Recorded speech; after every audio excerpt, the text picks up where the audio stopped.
Many franchises have a hero known to carry the franchise. Without them, some may have a difficult time adjusting to the new norm.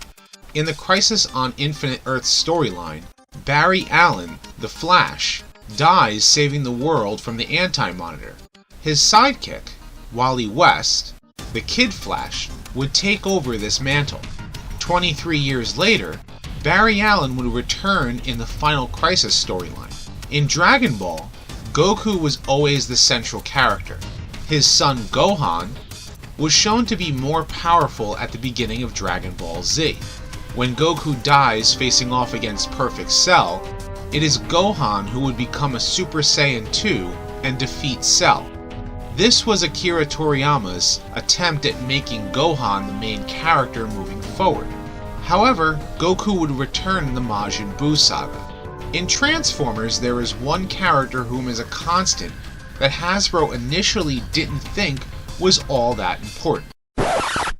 No, I'm not talking about you, Bumblebee.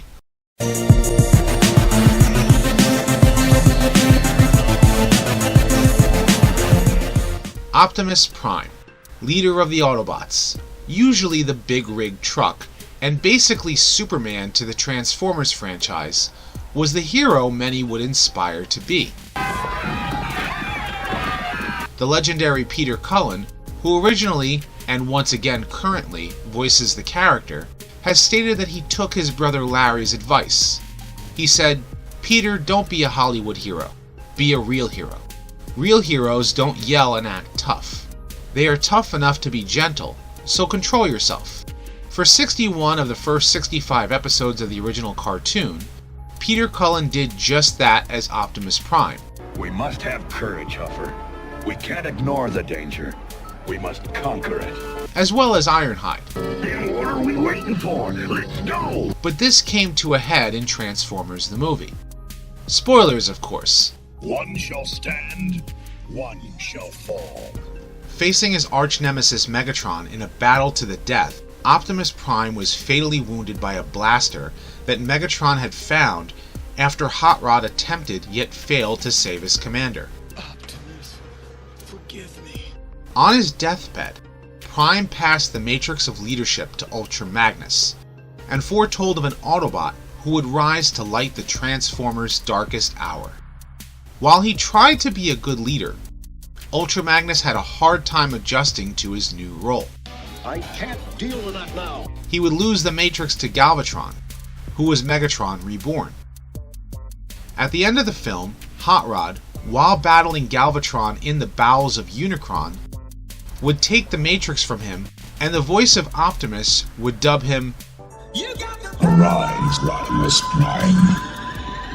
Optimus. Rodimus Prime would then toss Galvatron across the galaxy, open the Matrix, and light the Transformers' darkest hour, and destroyed Unicron.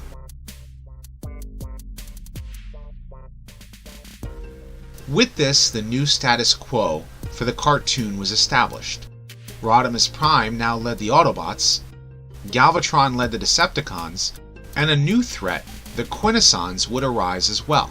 However, the movie, despite its cult classic status, was a box office bomb, and many fans did not see the movie in theaters.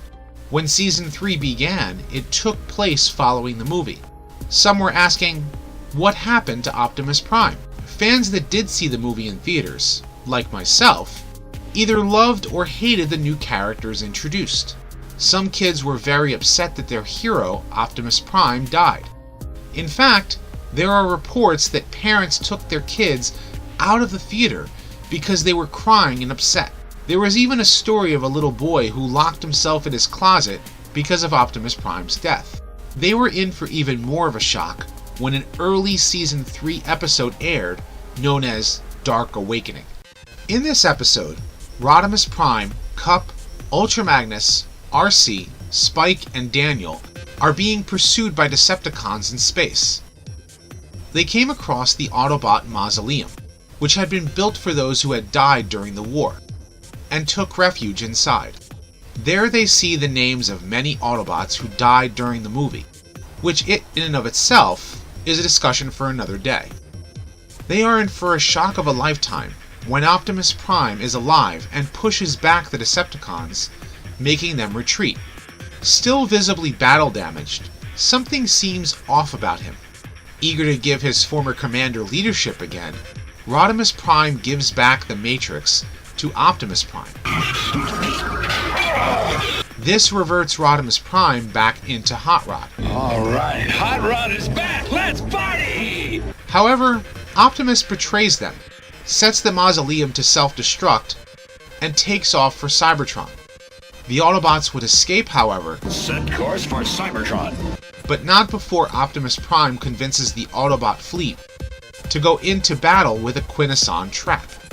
In the end, Hot Rod alone would face off against Optimus Prime before the Matrix would restore some sanity to Zombie Prime. He realizes the Quintessons revived him for the purpose of leading the Autobots to their doom, and so he returns the Matrix to Hot Rod and leaves. He commands the Autobot fleet to leave and alone goes on a suicide run into the Quintesson trap.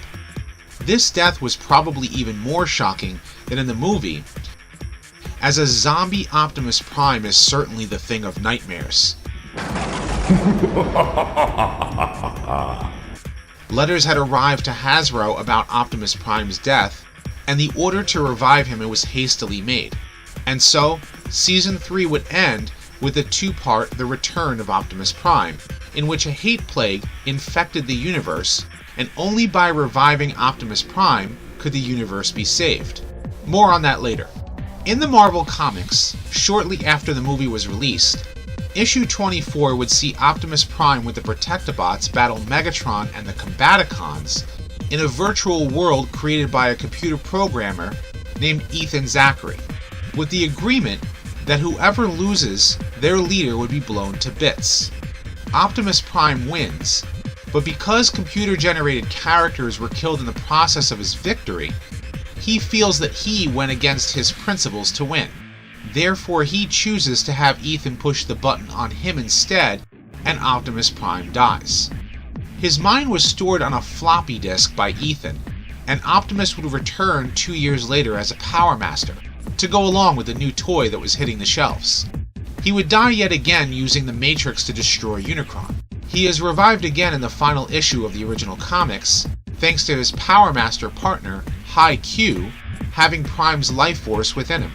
The last Autobot, one of the original 13 Transformers, would morph High Q into a new Action Master Optimus Prime, to go along with the toy, of course.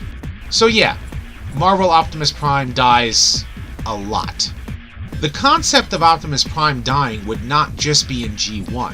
In fact, counting all of the Optimus deaths throughout the Transformers franchise, he's died nearly 24 times. Well, 29 if you count some obscure ones like in video games. From his disintegration in Armada, to his Blazing Glory Forest battle in Revenge of the Fallen, and even sacrificing himself to revive Cybertron in Transformers Prime, Optimus Prime's death count is currently only rivaled by Starscream. Even Optimus Primal in Beast Wars and in Beast Machines has died at least twice. Oh, you Optimuses do love to sacrifice yourselves, don't you? One of the many questions that arise from the original G1 cartoon has to do with zombie Optimus. How did the Quintessons revive him? And how was he in perfect condition at the beginning of the Return of Optimus Prime, especially considering he was missing an arm at the end of Dark Awakening? From what we can gather from Dark Awakening, the Quintessons merely used implants to make Optimus alive using his own memories to their advantage. But without our circuit implants, he would be utterly mindless, an ordinary machine, a robotic zombie. When he shows up and blasts away the Decepticons, he's not really alive. However, the Matrix, when given back to Optimus, begins to have an effect on the zombie Prime. While he still carries out his program mission up until his battle with Hot Rod at the end, I believe that he is truly revived by the Matrix at this moment.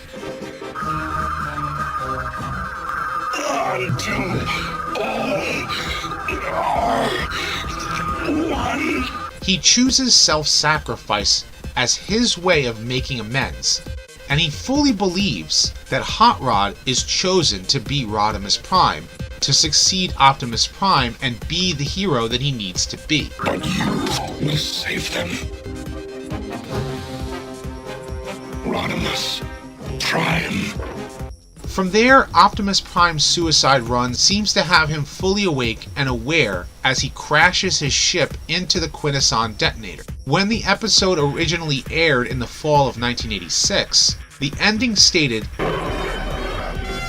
So long, Prime. but it was aired again in February of 1987 with a new ending. But is this really the end of Optimus Prime? Find out in tomorrow's exciting episode, The Return of Optimus Prime. The new episode airing the following day, The Return of Optimus Prime, begins with Jessica Morgan and Gregory Swofford in a protected starcraft as they intercept Optimus Prime's ship as he is on his suicide run. They would board his vessel and take his deactivated body back home. When the two stars go nova, their ship is coated with a space spore. Due to the fact that they are scientists who feel they have to meddle in everything, Dr. Swofford and Jessica's father, Dr. Mark Morgan, test the spore on lab rats and discover that the spores spread a hate plague. This plague makes the infected want to destroy and or infect all around them. At that point, the Decepticons attack the lab to steal the protective material that was used on the scientist's ship. In the attack, Jessica is buried in the rubble, which paralyzes her. First Aid develops an exoskeleton that allows her to move about, but her father is mortified. He, alongside Gregory, chooses to use the body of Optimus Prime to infect the Autobots with the hate plague. For months, they try and fail at reviving him, so they use his body as bait to infect the Autobots. As the plague begins to spread to Autobots and Decepticons alike, and even humans too, Rodimus Prime orders Skylings to retrieve a Quintesson to revive Optimus, before Rodimus is infected as well. I'm a pepper. Would you like to be a pepper too? Skylings is successful, so he and the Quintesson revive Optimus Prime. That was just part 1.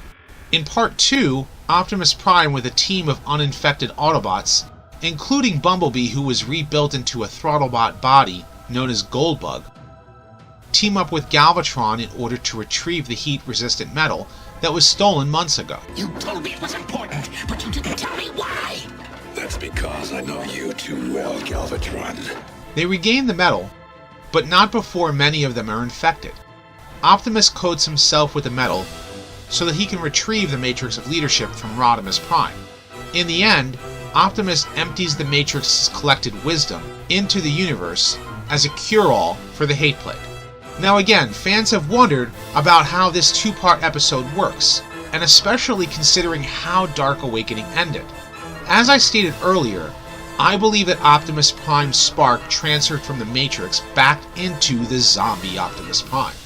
When Optimus Prime makes his charge into the Quintesson trap, I believe that he went into stasis lock right before Jessica and Gregory arrived inside.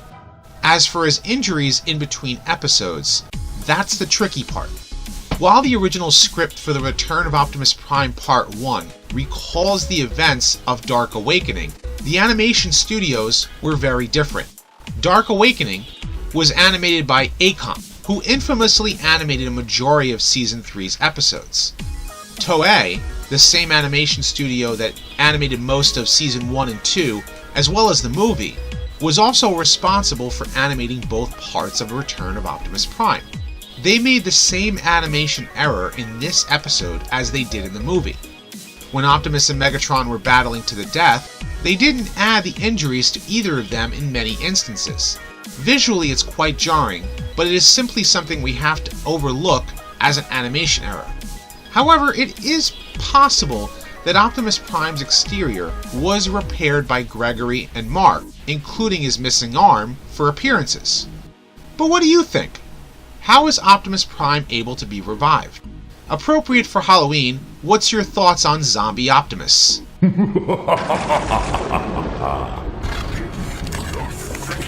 Leave your thoughts in the comment section below.